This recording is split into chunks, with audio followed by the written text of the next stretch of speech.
scared to death under there, and he would say, okay, you can come out. Okay, so, and then when I got a little older, you know, for being a little brother, he would like order me to immediately make like 10 toasted peanut butter and jelly sandwiches now, or suffer the consequences. So, you know, as I get older, Gary encouraged me, and I was able to, I skied a lot with Gary. He was an avid snow skier, a very good mogul bump skier. Gary was an avid motorsports enthusiast. He loved cars, he loved racing, he loved motorsports. Our whole family were kind of motorsports freaks or whatever. I mean, we lived for it, our whole family. So he fit right in, and we walked the walk, and we called every Sunday to talk to Gary about all the racing for the weekend, and we record little blog shows on the internet and everything. So, you know, that's what our family liked to do. I know Gary loved to travel. He loved food. I think more than anything, you know, he valued his relationships with other people more than anything. But I would like at this time to have Naila and Jason come up and do the song by Vera Lynn called You'll Never Know. Thank you. When we were making the plans to do the memorial, I called Gary's mom and dad and asked them if there was something that they would want, asked them if they knew a hymn or some kind of a song that was a favorite of his or something, especially since they couldn't be here. And Gary's dad gave me a song to sing, and then he gave me the very specific words he wanted me to sing to it. And I don't know if any of you guys have ever met Gary's dad, but you pretty much do what he tells you to do. That's my dad over there. He was tough, he's not as tough. He's not as tough as Gary's dad. So I'm a little under the weather today, but I'm going to try my very best, so bear with me. And it's a 1943 song called You'll Never Know. You'll never know just how much we miss you. You'll never know just how much we care. And if we try, we still couldn't hide our love for you. You ought to know, for haven't we told you so a million or more times? You went away and our hearts went with you. We speak your name in our every breath. Sorry. That's all right. If there is some other way to prove that we love you, we swear we don't know how.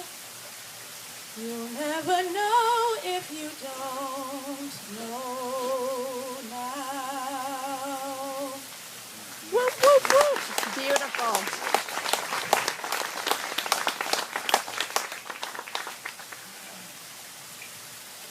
Oh, that was very beautiful. Now I'm supposed to talk again? Yeah, really. Are you kidding me? Thank you, Nye. Well, so yes, he's 84 and his knees are bad and his hips are bad and his back goes out, and my mom cutting his traveling privileges off a number of years ago. But as God would have it, several weeks ago, my dad called me at my office and said, I want to go see my son. And my dad and I jumped on an airplane. Like Naila said, when my dad speaks, you jump. Gary didn't always jump, but those are other stories. They butted heads a little bit because he was a rebellious, 60s hippie guy. Don't do what they say. And my dad was a strict military, be punctual and do what I say now guy. So that was interesting. That's why I'm so meek and mild. I didn't want to go that road. So anyway, my dad and I flew out.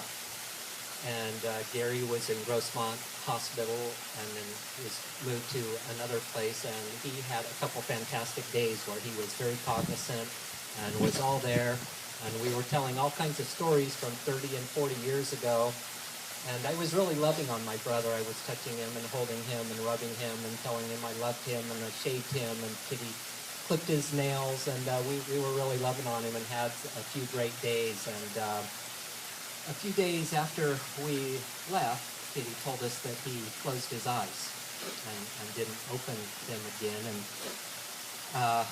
Kitty and Rachel had went to church on Sunday and had prayed that he would be at peace and wouldn't be suffering. And the next morning they received a phone call that Gary had passed to be in a better place.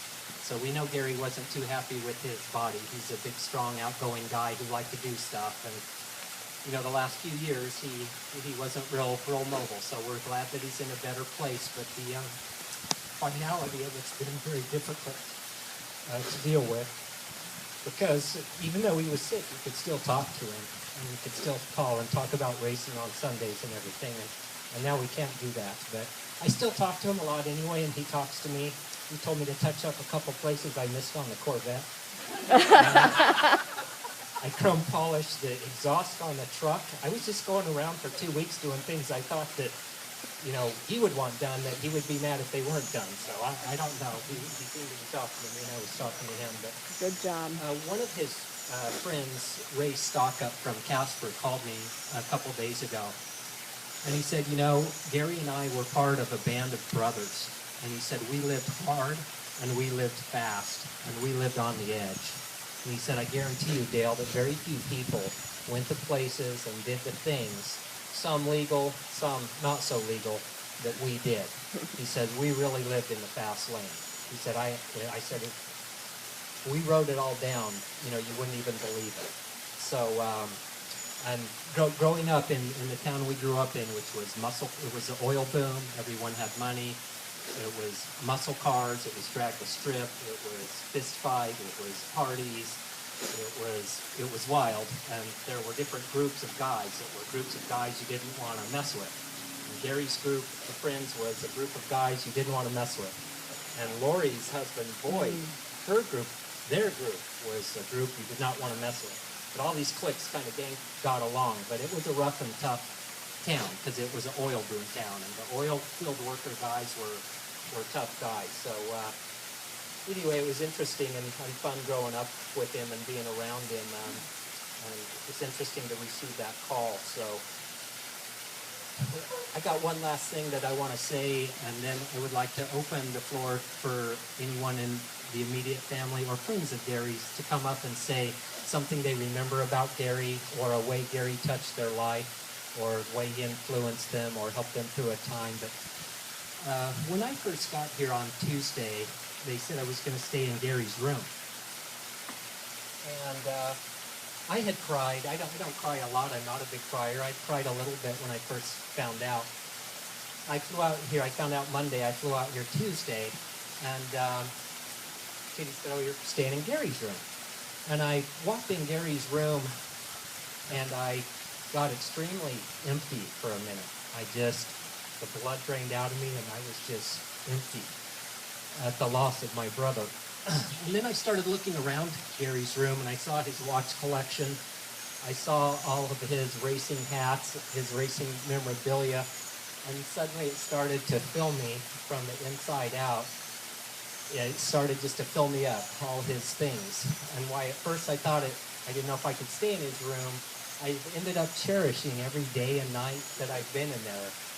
And I'm wearing his cross that Kitty took from a table from him. He wore it up until the last few days he was alive, and she presented that to me.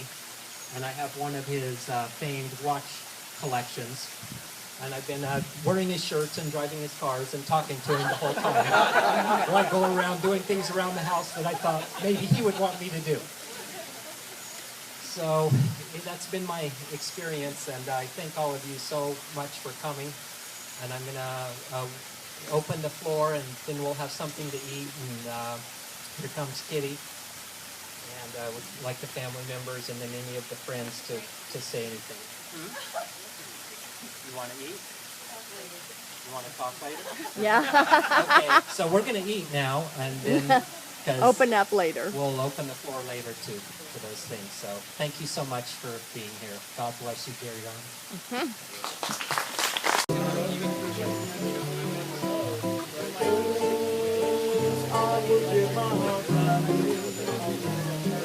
But when she walks straight to the sea. Straight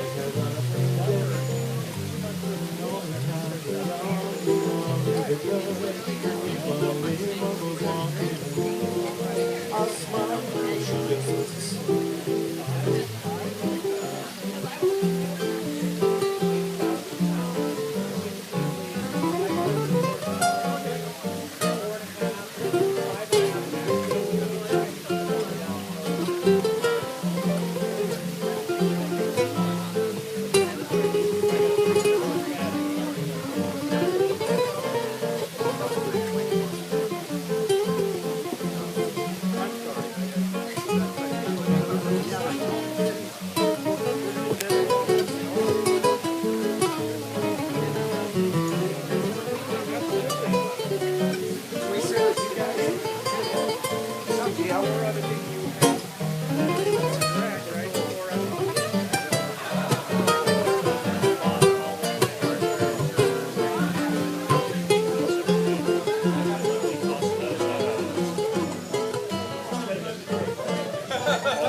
This is so nice.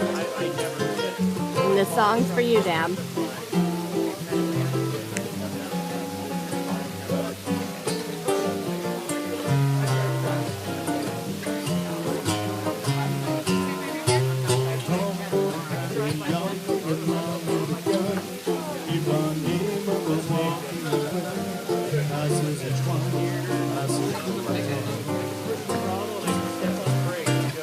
She walks, it's like the sound of the sway, so cool and sweet, so gently that when she passes each one, as it goes on.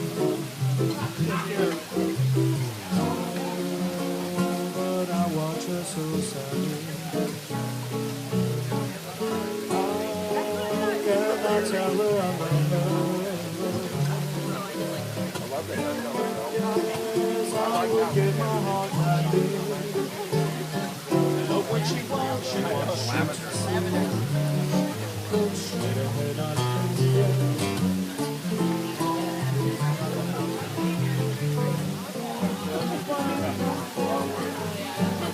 I'll smile. Just as I see. I haven't. Just as I see.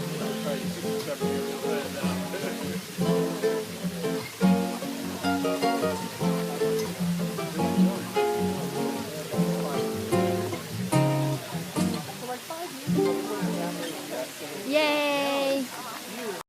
How much he loved him and how much he cared about him. He was definitely a father to me. I mean, my dad is here today, and Gary never tried to replace him, but he would introduce me as his son. I would introduce him as my father. There was really no difference there than it could have been. So you'll hear a lot, I'm sure, over the next few hours and few weeks. You'll hear he's in a better place. You'll hear that a lot. I'm not really a religious person, so other people could speak to the heaven aspect of that better than I could, but the second to last time I saw Gary was when Dale and Bill were here, Gary's dad and Gary's brother, and we saw him in the place where he was staying after he was out of the hospital. And then, I mean, it was just a basic place. It was, a couple beds per room and bad food and a lot of sick people. We've all probably been in a place like that. And Gary was never afraid to tell you when he thought something wasn't good enough for him. He was, he was a guy who liked nice things and liked to complain if he didn't have them, and he liked to be comfortable. And when we moved out of the hospital and he was in that place, and I mean, again, there was nothing wrong with it, but just seeing it in just kind of a basic hospital type of place, and we asked him how he liked it, and he seemed pretty excited. He was like, I really like it. I like to get out of the hospital. It's a nice place. And it really struck me to see Gary in a place like that be happy. I mean, it really lets you know sort of where he was at and how he was, struggling towards the end, how he was looking for anything he could do to be comfortable. And so while I'm certainly not an expert on speaking to he's in a better place from a religious standpoint, Gary was always someone that cared about creature comforts, and he's definitely in a better place from that standpoint. It was weird to see towards the end somebody as strong and someone as concerned about being strong as Gary, in as much discomfort as he was. But I think there's no better way to memorialize and commemorate him than an unnecessarily large party in his backyard. Definitely one of his favorite activities. And a bunch of people talking about how much they love him, because one of his favorite things to do was talk about how much he loved all of us. So thank you guys all for coming out, and I appreciate it. Okay. Well, I'm not part of the family, but I am a neighbor. We've known Gary for I don't know how many years. The other day, Robin reminded me that how recently Gary was, he was always cold just because of his illness. He couldn't get warm, and we put the heater on and wrap him in blankets and everything, from the house and everything. So, of course, today, thanks, Gary. Joke's on us. Thanks a lot. But, so I wrote a few things down because I didn't know if I could get through this just without reading it. But, so I'm just going to do my best here. Gary is my neighbor, my friend. It's an important statement on my behalf because I'm not one who's your next friend. I'm known as a quiet, reserved, kind of maybe a bit shy person. Gary was none of these things. Yet, he was someone I could talk to and enjoy being with. I could talk to him about things I would never think of opening up to with others. My issues and hardships in taking care of my mom, issues with my brother, the highs and lows of my daughter's life. He was there for me in a way that no one else could be. Not that it was all serious, life-changing discussions. We talked about and loved many of the same things. We would share our understanding and experiences about music, horses, cars, racing, of course, and airplanes. I always considered myself fortunate to have taken part in a variety of life experiences like these. But my experiences seemed to pale in comparison to Gary's. Yeah, I used to ride a dirt bike. Loved going to the desert. But Gary rode too, and a lot more. And of course, I couldn't top his story about riding through the halls of his high school.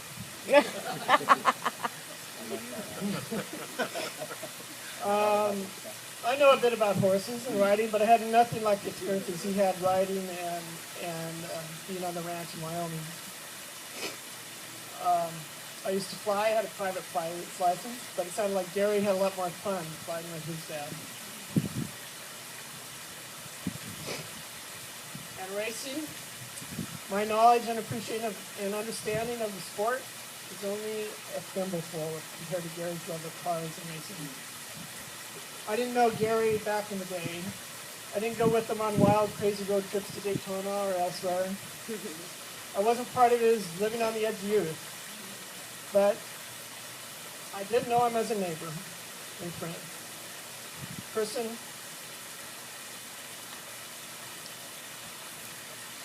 who cared about people around him. For example, the way he reached out to Donna and Bob Guthrie, and the encouragement and special place he had in his heart for Nikki, and for all my daughters. He had so much respect and admiration for Jessica and the way, and he always took an interest in what she was doing. He so cared for Lindsay.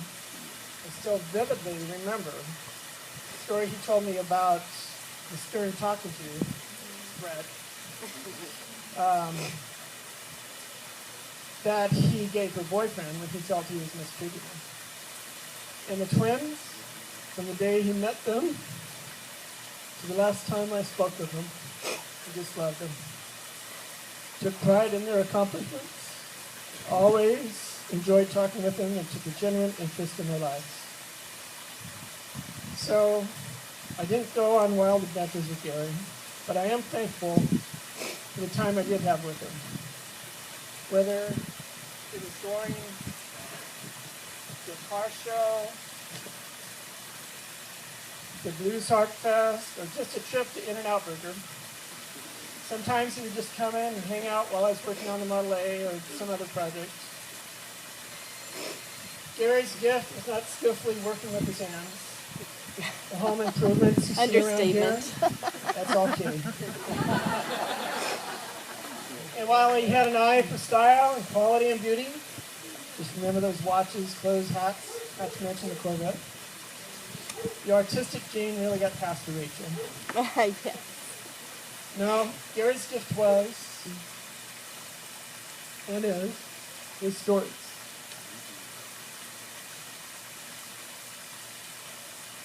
The way he could express himself, negatively or positively, to all of us. The way he expressed his enthusiasm and love for life was through his voice. And the way he could relay his experience, past and present.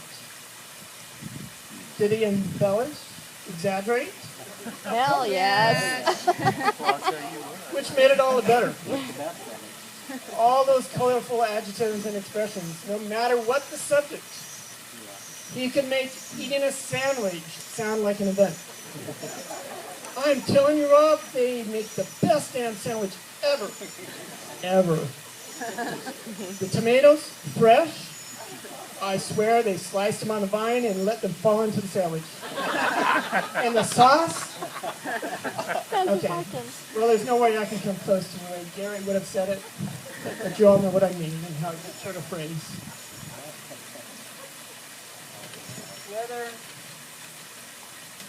Whether it was describing some past adventure or present day opinion, hearing Gary tell it made all the difference.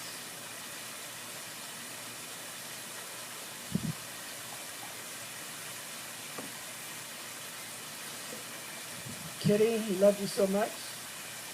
Often told me how you were the world to him, how proud he was of you. 4th of July is coming up next week, reminding me of last year's 4th of July. And last year's parade, he was riding the Model A with me, saw you on the street, turned to me and said, now there's one good-looking woman. Woo, woo. Right there. We'll miss him. His stories, his generosity, like the time he let me borrow the Corvette for an anniversary date with Robin, and just everything he brought to our family and neighborhood. That's it. Okay, so I'm Robin. I'm the other half of the clan. And yeah, this is actually from our twin daughters, who wish they could be here. They are up in the San Juan Islands off of Washington, Seattle, off of Seattle. And they're working there for the summer. But they sent this to us this morning. And they wish to tell Kitty, to Rachel, to all the family of Jay that they're thinking of you. They wrote a little something because their childhood years were spent in this house. And for all of you to know, the first couple years we knew Kitty and Gary, we didn't know Gary. We never hardly saw him. It was literally, if you were going to see him, you had to stick around to about 11:30. That's when Gary would roll in. And then Kitty would have dinner for all of the neighborhood. We would be the first shift. And then the next shift would be Gary and all the car guys. And that would go on till like 3 in the morning. So if we wanted to stick around to meet Gary, we had to stick around till that time period. But it wasn't until later that Gary, we used to think of Kitty as a single mother. But when we got to know Gary and Gary was around, it was breathtaking. And our kids remember this, all 4 of our daughters. And this is from Amelia and Alyssa. Although during the past years, our time spent at home has been more and more limited. Today we are truly saddened by our inability to be close to those we love. We take comfort, however, knowing that Gary always approved of our adventures and travels, and thus would forgive us for not being in attendance today. We would, though, like to share some of our memories of Gary. Growing up, the Armour household was our second home. We would wake up from one of our many sleepovers that were spent playing video games and checking on our Neopets, where Rachel is, and to Gary saying, "Good morning, daughter," to Rachel. followed by good morning other daughters directly at us. We would laugh, but it really did truly feel that way. As we all know, Gary was also an intimidating side as well. God forbid that anything ever happened to the Ducati. That was one thing we would never be forgiven for. Gary always made sure our scooters kept a safe distance away from it. One time we made the big mistake of calling the house to make a prank call to Rachel. Gary, not knowing it was us, used some very colorful language and warning us to never call that number again. Needless to say, that was the last time we tried to prank him. Most of our memories, however, remind us of Gary's humorous personality. We would be in the pool swimming and he would poke his head out in the window, teasing and joking with us and helping to judge our diving competition. It was impossible for him to tell a story that didn't make you laugh. And this is what we will miss the most. We cherish the times we were able to come home and visit with him. Though they were always entertaining, we always felt that he was appreciative of our visits. He was very supportive of our schoolwork and our accomplishments. He gave us nothing but encouragement as we occasionally droned on about our difficult classes and projects. Knowing he was proud of us and being able to make him proud meant more to us than he probably ever realized. Visiting him was always part of the package whenever we came home, so his absence will be difficult to get used to. Though we take comfort in knowing he's no longer in pain, he will truly be missed. For Rachel, Kitty, Jay, we send our love from Orcas Island, Eastbound Washington. Woo, woo.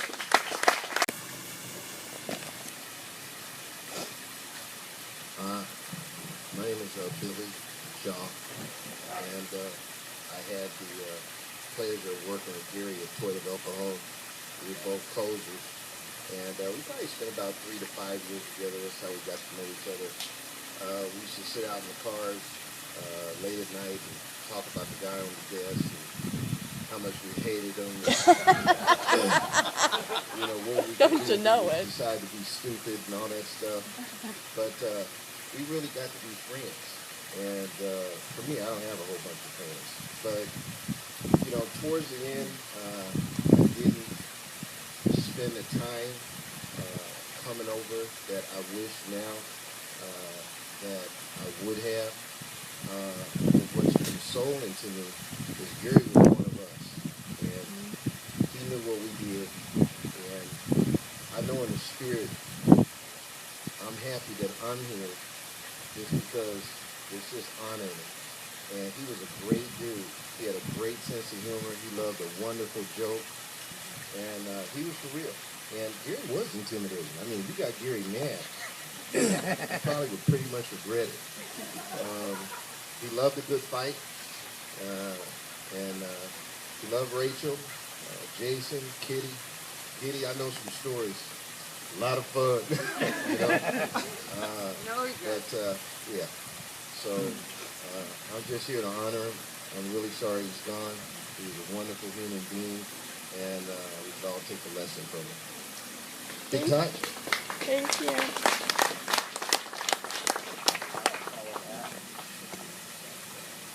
First and foremost, I want to thank Kitty and Rachel and Jason and the immediate family for putting this together. Can you hear me? This is a very special day. When you called me the Monday he passed, I was so very upset. And like Billy said, at first it was guilt. I work, 6 blocks from here? Gary's been sick for a long time. And Kitty works. Rachel's got school and work and her life. And there was a lot of time that Gary was here during the day by himself. And while he was still strong enough, he used to just hop in that pretty blue Corvette, and he would Thule 6 blocks away, and he'd come strolling into the dealership, sick as a dog. But he'd have his pimp brim on, and he'd have that cross on that Dale has around his neck, and he'd have a big fancy like Tag Heuer Monaco watch on, and a smile. I could be in the middle of a really bad day in the car. The car business is a hard business. Most people know that here. They're in the car business. And those of you that know Gary probably know more about the car business than most of my salespeople do. Because Gary liked to talk. He was a great storyteller. He was a very good car man. But most importantly, I don't think I ever saw Gary with a bad attitude. Ever. I've seen him upset at his children. I've seen him super upset about you. No, never. But he seemed to always maintain that there was a silver lining in anything that was negative. I was the sales manager, he was my closer. So he was my eyes and ears with the customers. And we probably sold a couple thousand cars minimum together. I was the person that was keeping him away from his family until 11, 12 at night. And half the time I was the person that was showing up at 12, eating dinner, and keeping him from his bedroom with his wife till 3, telling stories and drinking beers and doing all the crazy stuff that he did. But he always maintained a good attitude about it. And I feel so blessed that I was able to cross paths with him, not only as a friend, we became friends. He was a colleague, he was my employee, and then he wasn't my employee anymore. He was my friend.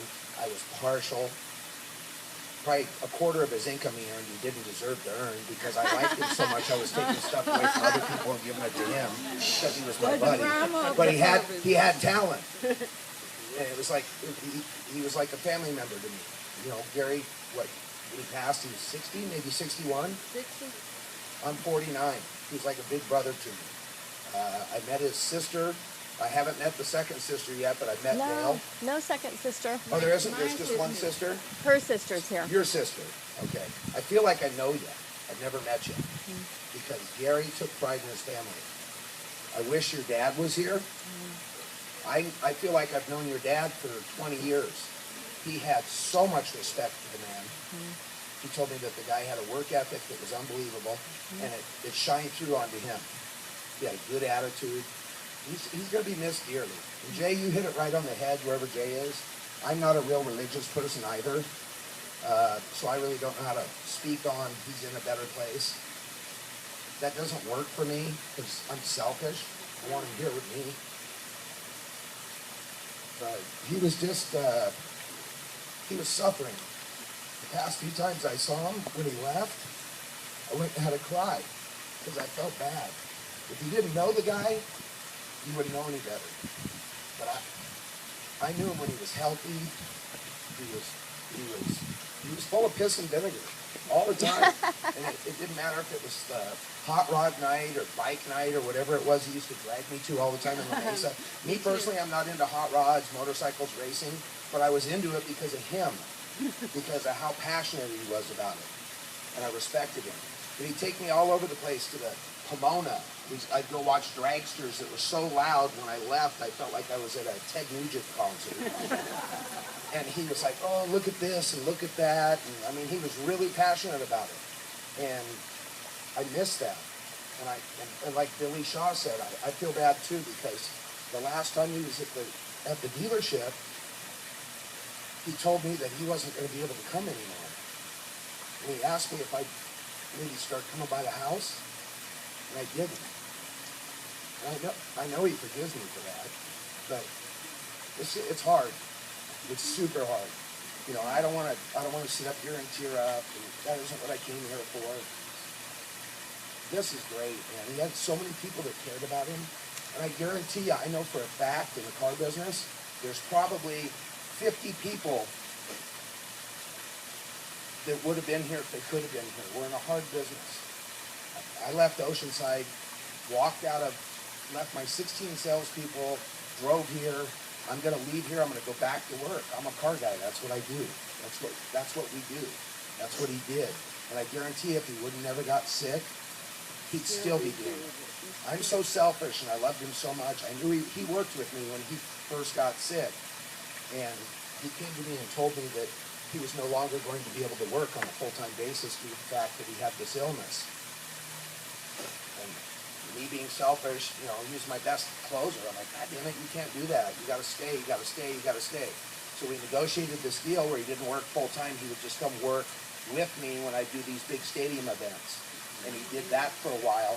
And even when he got sicker, me being selfish and wanting to be around him, I would try to talk him in to coming back to work with me because I like being around him, and it hurt me to no avail to watch him go through what he went through. And let me tell you, you're a very special lady. That's what you call unconditional love. Thank you. That was excellent. Thank you, sir. You know, Gary was a closer.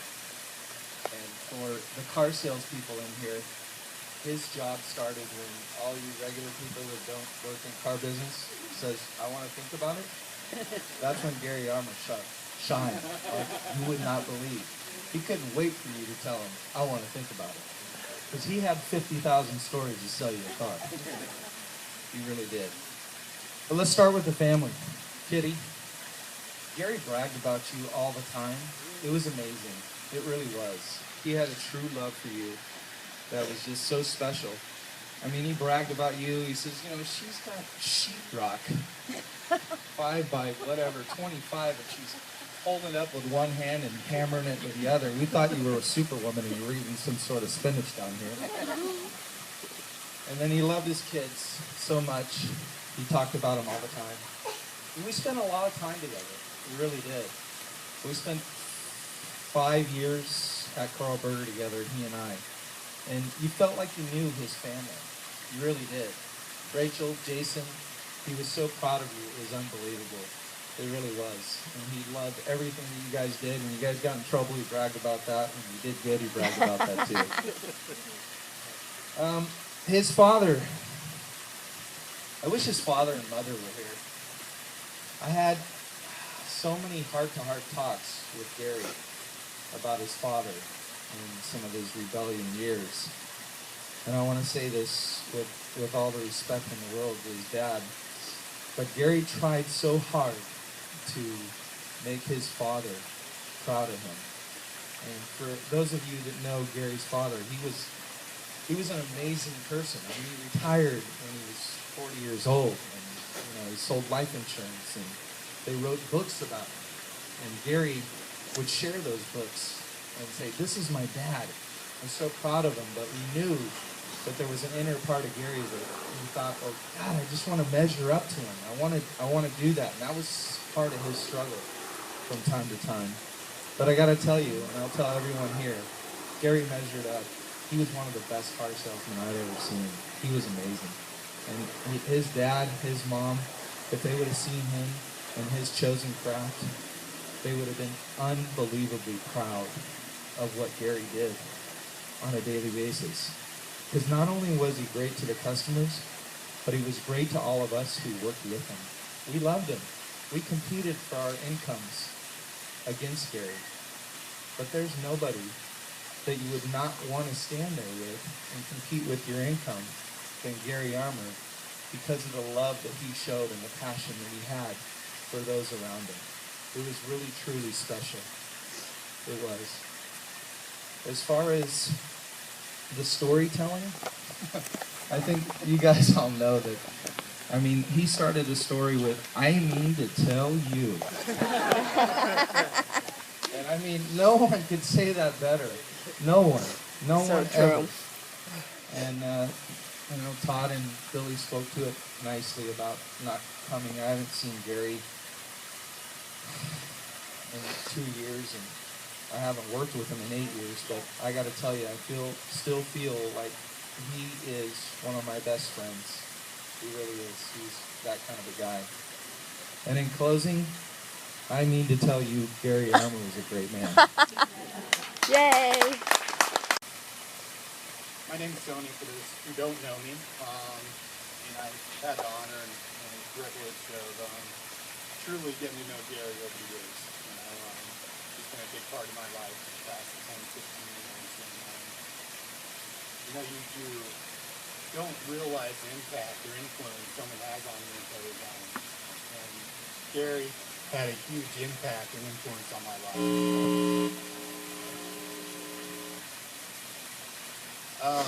You know, I think, you know, we've had lots of talks, and we even had talks about God, and he wasn't a religious person, but, you know, there's a saying in the Bible, Proverbs, and it says, as iron sharpens iron, one man sharpens another man. And that's what Gary did to me. He sharpened my life, and I know he's touched and sharpened a lot of other people's lives. Gary was relentless, and he got me to do things even when I didn't want to do things, and for years we would, every Wednesday night, Thursday night, we'd go down to car show, He would be riding down the street on Ducati, doing a wheelie, and coming up to my door and knocking uninvited, and like, hey, let's go, and we'd hop on the bikes, we'd go to have dinner, and he would teach me about cars, and he would teach me about life, and like everyone said, man, just an amazing storyteller. He's second to none. I have a lot of fond memories of Gary Armour.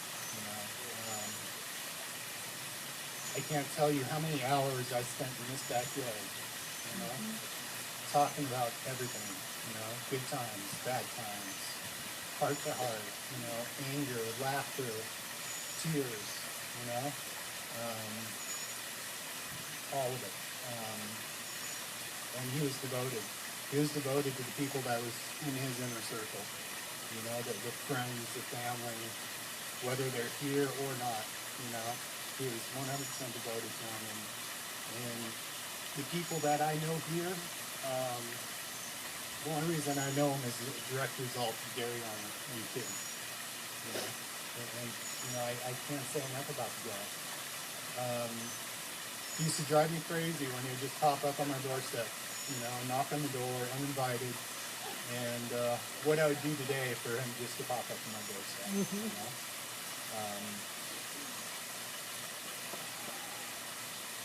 I haven't had really a chance to mourn over the past couple of weeks. Life's so busy, and get caught up in the seduction of normal living. And, today has been completely dedicated to Gary for me, and had a lot of conversations with him today, And from the moment I woke up to coming over here earlier, and a couple moments this afternoon where I just stepped out front and sat on the patio and reflected on the impact he's had in my life. Some of my darkest moments, when there wasn't too many people showing up on the doorstep, Gary Armour was there. He's a true friend, and he had no problem letting me know that. He talked a lot about, if you die and you could count those 5 closest people on your hand, and you'd have 5 true friends, you're doing really well. And I know Gary had that and way much more, and just glad to be with him. Thank you. Sister-in-law. I met Gary after he was already brought into the family. I remember Kitty telling me she met a nice guy. I'm like, really? And so she went on and she told me his nickname was the Hammer. And I didn't look like that, I was like, what? And the Hammer, the button move, those wacky pants, and she's like, no, closer.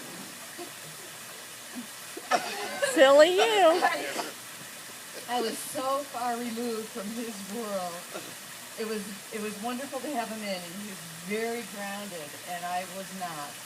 Kitty and I had some rough relationships over the years, and Gary said, it's just not right to talk to your sister. Like, okay, well, we'll get it right now. It's all because of Gary. We're very good friends. Mm-hmm. And I know Gary, I didn't know Gary very well because I was kind of like an outsider. It's easy to happen when you live in Ohio. And he always loved life and grabbed for the gusto. Mm-hmm. And there was a plaque that I read once, and it was like, no use going up to the pearly gates with a pristine jacket on and saying, I'm here now, and it was safe. He wants to skid into home base and say, what a ride. And it certainly was. Yeah. Gary was always on top, and he made everybody else come up to him. He was not interested in the underground, like Kenny was saying. He brought everyone up around him, and I am only wealthier for knowing him. Thank you.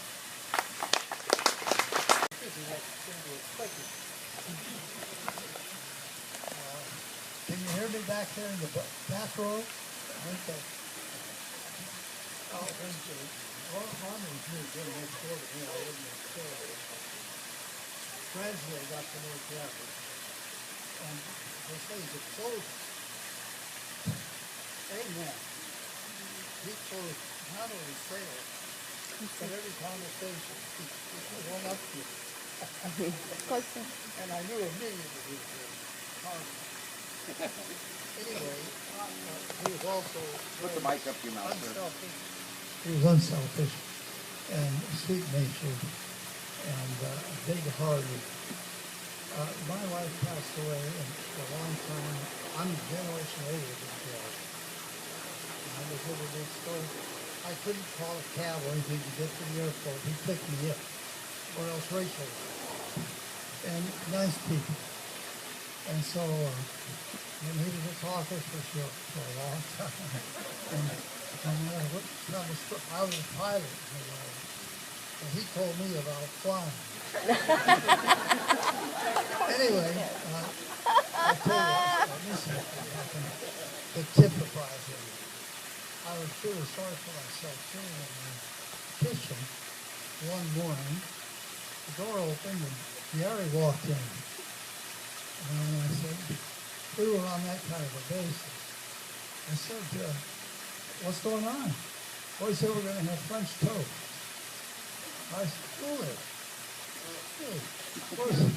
Where are the eggs? Where's the bread? You know what French toast is, don't you? Yeah. I mean, I ain't for 30 years. But... Well, get ready. And he made French toast. His dishes and eggs. I like it. My mom always making French toast. Hey, how's it going? Nobody knows me. Gator. Yes. Thank you. There you go. That's much better. I hate hearing myself talk behind. I want to hear you. Oh, okay. Yeah, Gary, that is one person I'm really going to miss. He was like a brother to me. Family, real great friend. A lot of the stuff that we used to do together, we do in my garage till whatever hours in the morning. He really enjoyed coming over and talking to me about bikes and that. He's the first person ever let me ride a Ducati, which was fun. A lot of power. He'd go do wheelies, whatever. No, I wasn't going to do that. Tony and myself and Gary, we took off to La Mesa one time after he got rid of his bike.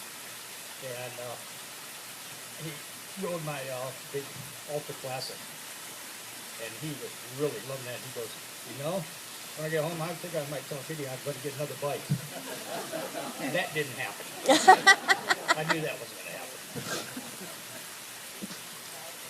Another time he was in the garage with me, Rob and myself and Gary, we're all 60 years old, about 6 months apart. Quit leaving us off. Ooh, I knew I'd get a look from her. But, I was telling him, I said, we got this all covered for the good, bad, and ugly. I said, but the only thing is, Rob, he's a good. I got the bad and ugly. That leaves you out. He goes, oh no. He goes, you forgot about the good looking. And gives me that smile. I love that one. I'm really going to miss Gary. But we're here for Kitty and the family. And hopefully we can do a lot for her and making her life a little easier. Thanks, Gator. I didn't plan on coming up and saying anything because I'm not good at this stuff, but I met Gary, the Hammer. 2001, I got out of the military, and the glutton for punishment, I guess, they joined the car business. And they introduced me to this guy, Gary Armour. And he was mean, and he wouldn't help me, and he just left me on my own. And I didn't realize at the time that he was helping me. And I spent 4 or 5 years under his wing, and it really felt like he took me in and cared about me. I was the most important guy in his life. I was his best friend. It's just the way that he made me feel. The only reason I decided to come up and tell a story besides how much I love Gary and Kitty, oh my God, Rach, Jason, I haven't seen you guys in so many years, but people kept bringing up Gary's Ducati and how important it was to him, and how he stayed away from it, kept the bikes away from it. Nobody got near the Ducati. Well, I'm the guy that knocked the Ducati over. Whoa! We all know you. I confessed to Gary. As soon as I did, I ran by. I had a customer that they were hot. It was a 2-car deal. It was smoking. It was a slow day. I was so happy, and I go running out to grab another car and bring it around, and I kicked that kickstand, and it was on a spring loaded, and it went up, and I turned around and watched, and it just fell down. So I picked the bike up, put the kickstand back underneath it, and ran and got the car, and we finished the deal and closed it. And Gary came out, and he was so mad. He was so upset someone had knocked over his Ducati and busted up the linkage, and it was all, Gary had a funny way of talking when he was upset. That's what you call He it. didn't even know it was me, and he was talking to me like that. And I was scared. I just wanted to go home. And I confessed to him. I told him, hey, buddy, it was me that knocked over your bike. And man, he yelled at me. He said things I don't even know where they came from. He made things up. Gary made up his own. They weren't even curse words. They were just phrases that he would go out there. And you're all laughing because you've heard them. And sure enough, he got the bike fixed. We were down at a tent sale, and he comes riding up on it. And I was like, man, I'm so sorry. How much money do I owe you? And he said, not a thing. And he tossed me that really goofy open face helmet that you wear. He said, take it for a ride, kid. Aww. I hopped on a bike and took it around, and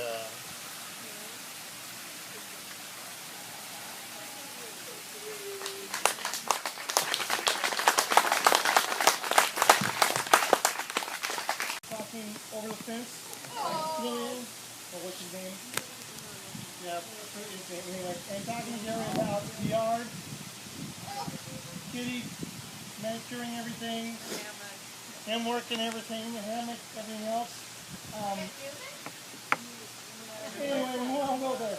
Anyway, so that's all I wanted to say, sweet and short. And Kitty, as I told you before, if you need anything from our family, just yell. All right. Thank you.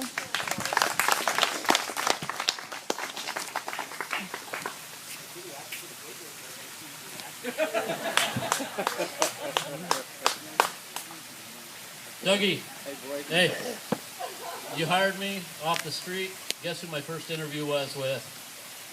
Yeah. You told me you'd hire me. You and me and my wife would go way back to Family Fitness Center.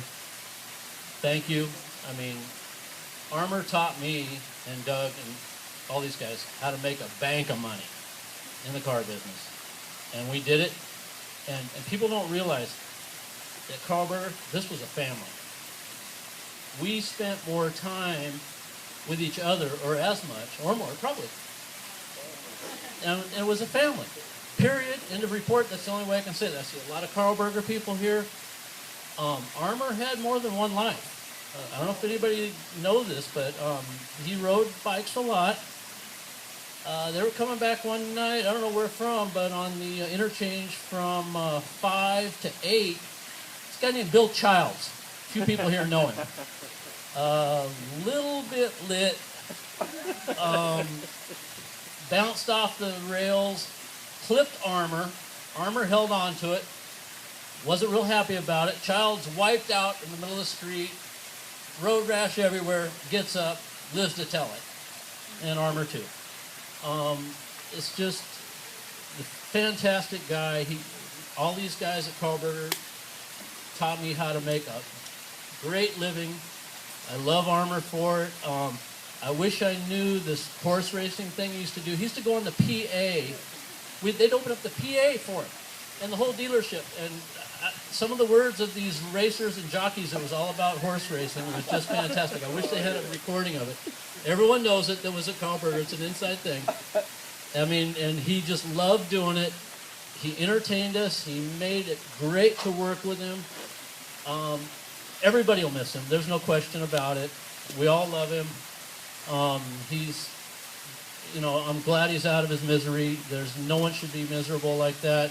We all have an expiration date. He hit us. And I say, everybody live your life great every day because you never know what might happen. Okay? You're right. Thank you. Thank you. Riders up. I also had the pleasure of working with Gary Armour at Carlberger Dodge. My name's Don McIntyre. And it's kind of ironic because when I started in 1996 with Gary, I've seen today here about 5 of his 5 teammates that he had at that time. Our closers are here and so forth. And I'm going to miss Gary a lot. But I have to leave you on one of the funniest stories I ever heard, and Gary told me, and I hope I get the story right, but I never got to meet Gary's dad either, but Gary's dad was tough. And when Gary was in Wyoming, I guess he got drunk one night, really good, and he was on his horse. He rode into some western dance hall or something and was drunk as a skunk. Well, he got arrested. Him and his horse got arrested. And his dad was so tough that the next day he went down, bailed the horse out, and left Gary there. And I was working with Gary, and Gary could tell a story like nobody else, and I'm just going, God damn, you did have a tough dad. But Gary had more enthusiasm than any man I ever had, and what a funny, funny storyteller. And we are all just really blessed to have known him. So God bless you guys. Thank you.